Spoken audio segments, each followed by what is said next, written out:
India में एक छोटी लड़की सुमित्रा एक अजीब कहानी सुनाने लगी। उसकी कहानियों ने सबको हैरान कर दिया।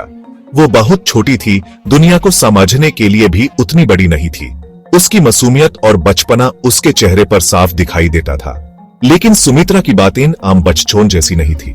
वो अपने पिछले जन्म की बातें करती थी, ऐसी डिटेल्स के साथ जो उस उम्र की लड़की के लिए जाना इम्पॉसिबल लगता था। उसकी बातें सुनकर लोग हैरान रह जाते थे। सुमित्रा के पेरेंट्स पहले तो डाउट करते थे। उन्होंने सोचा कि यह सब उसकी कल्पना का हिस्सा है। उन्होंने उसकी कहानियों को बच्चों की कल्पना समझा। उन्हें लगा कि यह सब उसके मन की उत्पाटी है, जो बचपन में आम बात होती है। अपनी छोटी सी बेटी को पिछला जन्म याद कैसे हो सकता है, यह सोचना भी मुश्किल था, जैसे कोई कहानी या पुराना किस्सा। लेकिन सुमित्रा की बातें इतनी डिटेल्ड और स्पेसिफिक थी कि उन्हें इग्नोर करना मुश्किल था। लेकिन जैसे जैसे सुमित्रा बड़ी होती गई, उसकी कहानियां और डिटेल्ड और पक्की होती गई। उसकी यादों में और भी क्लैरिटी आने लगी। वो शिवा त्रिपाठी नाम के एक आदमी के बारे में बताती थी, लखनऊ शहर में उसकी जिंदगी के बारे में। उसकी बातें सुनकर ऐसा लगता था जैसे वो सच में वहां रही हो। उसके परिवार, उसके काम और उसके घर का नक्शा भी बताती थी। उसके ड्राइंग्स और डिस्क्रिप्शंस इतने एक्यूरेट थे कि उन्हें इग्नोर करना मुश्किल था। ये कोई ऐसे ही बातें नहीं थी, बल्कि बहुत क्लियर यादें थी, जैसे वो सच में वहां रही हो। उसकी यादों में इतनी क्लैरिटी थी कि लोग हैरान रह जाते थे। इतनी डिटेल्स, इतनी क्लियर, इग्नोर करना मुश्किल था। उसकी बातें सुनकर लोग सोचने पर मजबूर हो जाते थे। सुमित्रा के पक्केपन और उसकी यादों ने उसके पेरेंट्स के मन में शक पैदा कर दिया। उन्होंने सोचा कि शायद उनकी बेटी सच बोल रही है। क्या उनकी बेटी की बातों में कोई सच्चाई हो सकती है? यह सवाल उनके मन में बार बार आता था। यह सोचना अजीब था, लेकिन इंटरेस्टिंग भी था। उन्होंने फैसला किया कि वो इस बात की तहकीकत करेंगे। और फिर शुरू हुआ उनका पुनर्जन्म की दुनिया का सफर। एक ऐसा सफर जो उनके विश्वास को चुनौती देगा और उन्हें जवाबों की तलाश में ले जाएगा। पता चलेगा। सुमित्रा की शिवा त्रिपाठी की यादें कोई तुकड़े नहीं थे, बल्कि पूरी जिंदगी की कहानी थी। वो शिवा के स्कूल टीचर होने, उसके लिटरेचर के शौक और सितार बजाने के पैशन के बारे में बताती थी। वो परिवार के प्रोग्राम, त्योहार और रोज के काम भी बताती थी, बिल्कुल क्लियर। एक याद बार बार आती थी, एक बड़े से घर की, लाल दरवाजे वाले, जो लखनऊ के एक मार्केट के पास था। सुमित्रा बताती थी कि घर में हमेशा चमेली की खुशबू आती थी और हर शाम शिवा के सितार की आवाज गूंजती थी। वो उसकी पत्नी लक्ष्मी के बारे में बताती थी, जो एक बहुत अच्छी औरत थी, और उनके 2 बच्चों के बारे में, एक लड़का और एक लड़की। सुमित्रा ने शिवा त्रिपाठी की मौत का दिन भी बताया। वो बताती थी कि कैसे अचानक वो बीमार हो गए, हॉस्पिटल कैसे जल्दी जल्दी ले जाया गया, और उसके परिवार का दुख। यूं लगा जैसे वो सब दूर से देख रही है, फिर सब अंधेरा हो गया। इतनी क्लियर यादें, इतनी गहरी फीलिंग्स, इन्हें सिर्फ कल्पना कहना मुश्किल था। सुमित्रा के पेरेंट्स अपने दिमाग और बेटी के अनुभवों के बीच फेस हुए थे। इतनी डिटेल्स, इतनी सच्ची फीलिंग्स झूठी नहीं हो सकती थी। डाउट और क्यूरियोसिटी से भरे सुमित्रा के परिवार ने उसकी बातों की जांच करने का फैसला किया। उन्होंने सोचा कि अगर सुमित्रा सच कह रही है, तो उन्हें कुछ न कुछ सबूत जरूर मिलेगा। परिवार के मन में कई सवाल थे। क्या यह सब कुछ सच में हो सकता है? क्या उनकी बेटी सच में अपनी पिछली जिंदगी को याद कर सकती है? वो लखनऊ पहुंचे, वो शहर जो सुमित्रा की यादों में था। लखनऊ अपनी तहजीब और इतिहास के लिए मशहूर, अब एक नए राज को समेट रहा था। शहर की गलियां और इमारतें, सब कुछ जैसे एक कहानी सुना रही थी। सुमित्रा के बताए रास्ते से वो शहर की गलियों से गुजारते रहे। उनके दिल एंटिसिपेशन और डिसबिलीफ से भरे हुए थे। हर मोड़ पर, हर गली में उन्हें लगता था कि शायद ये वही जगह है जहां सुमित्रा ने अपनी पिछली जिंदगी बिताई थी। उन्होंने सोचा, क्या यह सब कुछ इतना आसान हो सकता है?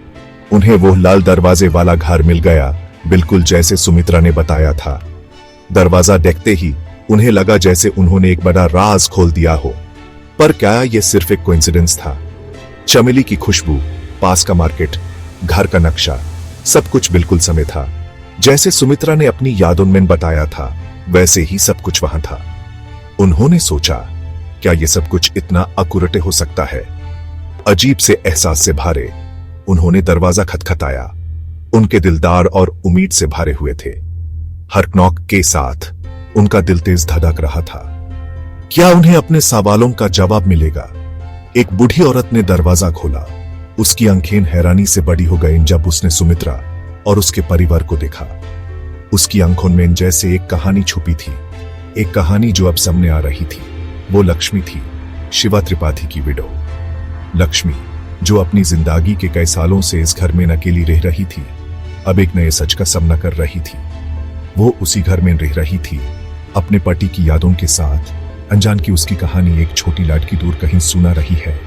लक्ष्मी के लिए यह सब कुछ एक सपने जैसा था, एक सपना जो अब सच हो रहा था। लक्ष्मी से मिलना इमोशनल और रिवीलिंग था। उन्होंने सोचा, क्या यह सब कुछ इतना आसान हो सकता है? क्या उनकी बेटी सच में अपनी पिछली जिंदगी को याद कर सकती है? उसने शिवा की जिंदगी की वो डिटेल्स बताई जो सुमित्रा ने बताई थी, ऐसी डिटेल्स जो सिर्फ कोई क्लोज पर्सन ही जान सकता था। लक्ष्मी के हर शब्द ने सुमित्रा की कहानी को और भी सच बनाया। परिवार चुपचाप सुनता रहा जब लक्ष्मी सुमित्रा की यादों को सच एक्सेप्ट कर रही थी। उसकी बातें ऐसे कोइंसिडेंस बना रही थी जिन्हें समझाना मुश्किल था। हर बात, हर याद जैसे एक पजल का हिस्सा बन रही थी, एक ऐसी कहानी जो अब सामने आ रही थी।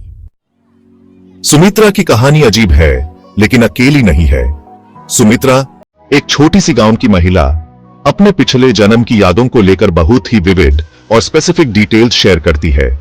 यह कहानी सुनने में अजीब लगती है, लेकिन ऐसे कई और भी केसेस हैं जो इससे भी ज्यादा चौंकाने वाले हैं। हिस्ट्री में ऐसे कई केसेस हैं, अक्सर छोटे बच्चों के, जो पिछले जन्म याद करने का दावा करते हैं। यह बच्चे अपने पिछले जन्म के घर, परिवार और घटनाओं को ऐसे डिटेल्स के साथ याद करते हैं जो सुनने वालों को हैरान कर देती हैं।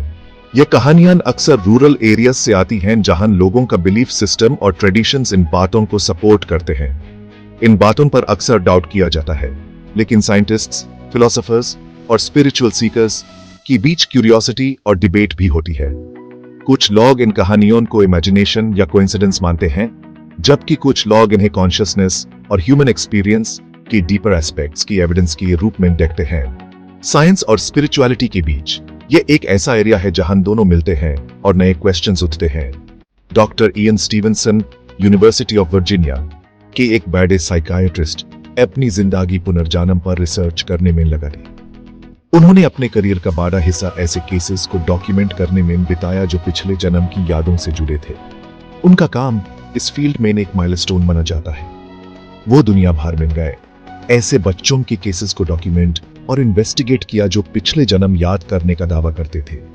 उन्होंने इंडिया, श्रीलंका, लेबनान और दूसरे देशों में जाकर इन केसेस को स्टडी किया। हर केस में उन्होंने बच्चों के स्टेटमेंट्स को वेरीफाई करने की कोशिश की और उन्हें पिछले जन्म के लोगों और जगह से मैच किया। उनकी रिसर्च कंट्रोवर्शियल थी, लेकिन उसने एविडेंस दिया कि कॉन्शियसनेस शरीर की मौत के बाद भी जिंदा रह सकती है और फिर से जन्म ले सकती है। यह आइडिया ट्रेडिशनल साइंटिफिक व्यूज को चैलेंज करता है, लेकिन स्टीवनसन के काम ने इस टॉपिक पर सीरियस एकेडमिक डिस्कशन को जन्म दिया।